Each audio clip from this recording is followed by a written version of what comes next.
Healing basically हम तभी करते हैं जब कोई स्थूल शरीर में कोई हमें कुछ कष्ट अनुभूति होता है या कोई हमें बीमारी फील होता है। लेकिन स्थूल शरीर में कोई चीज़ आने से पहले वो सूक्ष्म में रहता है, कारण शरीर में रहता है। आकाशिक रिकॉर्ड जो है, उसको जो हमारे कारण शरीर से भी ऊपर की रिकॉर्ड है ये। मतलब हम उसको बहुत डीपली समझे तो कारण शरीर से भी अंदर के रिकॉर्ड मतलब एक वाइब्रेशन है। जो हमारे संकल्प है, हमारे कर्म है, वो वाइब्रेशन के फॉर्म में ही रहता है कारण शरीर में। और उसको जब स्थूल में प्रकट होता है वो चीज़, वो कर्म के रूप में प्रकट होता है। हम वाणी के रूप में प्रकट करते हैं संकल्प को भी, और वो कर्म के रूप में हमारे शरीर के द्वारा प्रकट होता है।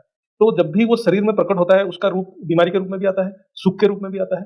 तो वो संकल्प जो ट्रैवल करता है, हमारे जो कारण शरीर से, सूक्ष्म शरीर से होकर स्थूल शरीर तक जो ट्रैवल करता है, उसके लिए एक समय चाहिए। तो जब उसको हम बोलते हैं, जब स्थूल शरीर में जब प्रकट होता है, तो उसको हम प्रारब्ध बोलते हैं, क्योंकि वो कर्म के रूप में इस स्थूल शरीर में दिखाई देता है।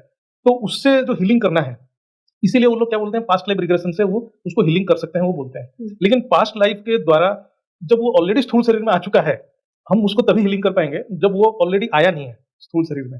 एक बार स्थूल शरीर में आया है तो उसको हम भोग करना ही पड़ता है। तो इधर मेडिसिन से ट्रीट करना पड़ेगा या कोई भी चीज में ट्रीट करना पड़ेगा, लेकिन उसका इफेक्ट को कम करने के लिए, जो स्थूल शरीर में कोई बीमारी आ गया, इफेक्ट को कम करने के लिए हमें उसको सूक्ष्म या कारण से हील करना पड़ेगा।